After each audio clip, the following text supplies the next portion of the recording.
এমন একটা হাদিস পড়লাম যেটা পড়ে চোখ দিয়ে পানি বের হয়ে গেল, ভাবলাম যে আপনাদের সাথে শেয়ার করি।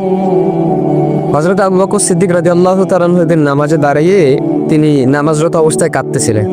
নামাজ শেষে একজন সাহাবী জিজ্ঞাসা করলেন, হে আবু বকর, আপনি নামাজের মধ্যে কাঁদতেছিলেন কেন? আমি সংক্ষেপে বলতেছি আপনাদেরকে। তো তিনি বললেন যে আমি নামাজের মধ্যে এমন একটা আয়াত আমার স্মরণ হয়েছে, যেটা স্মরণ হওয়ার পরে আমি কাঁদতেছিলাম। কি আয়াত? যে সেই আয়াতের অর্থটা হচ্ছে যে আল্লাহ পাক রব্বুল আলামিন বলতেছেন যে আমি তোমাদেরকে জান্নাত দিয়ে দিলাম, বিনিময়ে তোমাদের কাছ থেকে আমি জানমাল নিয়ে নিলাম। তো সাহাবী বলেন যে হে আবু বকর, এটা তো একটা খুশির সংবাদ যে আল্লাহ পাক আমাদের জানমালের বিনিময়ে আমাদেরকে জান্নাত দিয়েছেন, তো আপনি কাঁদতেছেন কেন? আবু বকর সিদ্দিক রাদিয়াল্লাহু তাআলা আনহু বললেন যে আমি আজকের আগ পর্যন্ত এটাকে খুশি সংবাদ মনে করতাম, কিন্তু আজকের পর থেকে আমি এটা শুনলেই, এটা মনে করলেই আমার কান্না চলে আসে। কেন? যে তুমি তো জানো আমার একটা কাপড়ের দোকান ছিল। আবু বকর সিদ্দিক রাদিয়াল্লাহু তাআলা আনহু বলতেছেন ওই কাপড়ের দোকানে কয়েকদিন আগে একজন মহিলা কাপড় নিয়ে গেছিল। তো হঠাৎ করে সে আজকে ফিরে আসছে কাপড় নিয়ে, এসে আমাকে বলতেছে যে তুমি তোমার কাপড় ফিরিয়ে নাও, আমার টাকা আমাকে ফেরত দিয়ে দাও। আবু বকর সিদ্দিক রাদিয়াল্লাহু তাআলা আনহু বললেন যে আপনি তো অনেক আগে কাপড় নিয়েছিলেন, এখন ফেরত দেওয়ার কারণ কি? এই মহিলা বলতেছে তোমার কাপড় আমার পছন্দ হয়নি, এজন্য তুমি তোমার কাপড় তোমার কাছে রেখে দাও, আমার টাকা আমাকে ফেরত দাও।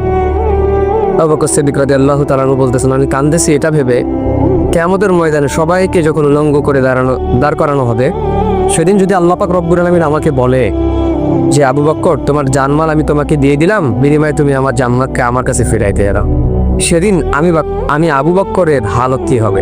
সেদিন তো আমার বড় ক্ষতি হয়ে যাবে, আমার তো কোনো কিছু করার থাকবে না সেদিন।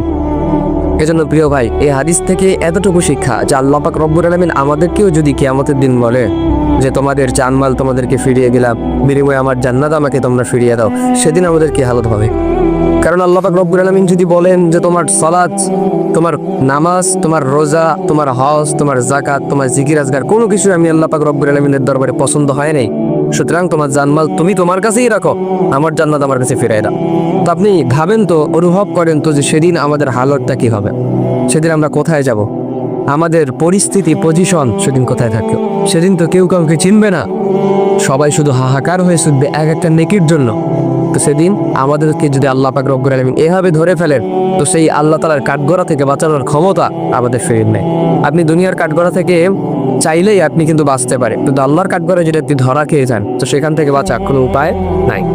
এজন্য কোনো কাজ করলে, কোনো ইবাদত করলে মনোযোগের সাথে করতে হবে। সালাত, রোজা, হজ, যাকাত, জিকির আজগার যেটাই করি না কেন মনোযোগের সহকারে যেন আল্লাহ তাআলা কবুল করেন আমার এই সালাত, আমার এই ইবাদতটা যেন আল্লাহ পাক রব্বুল আলামিন কবুল করে।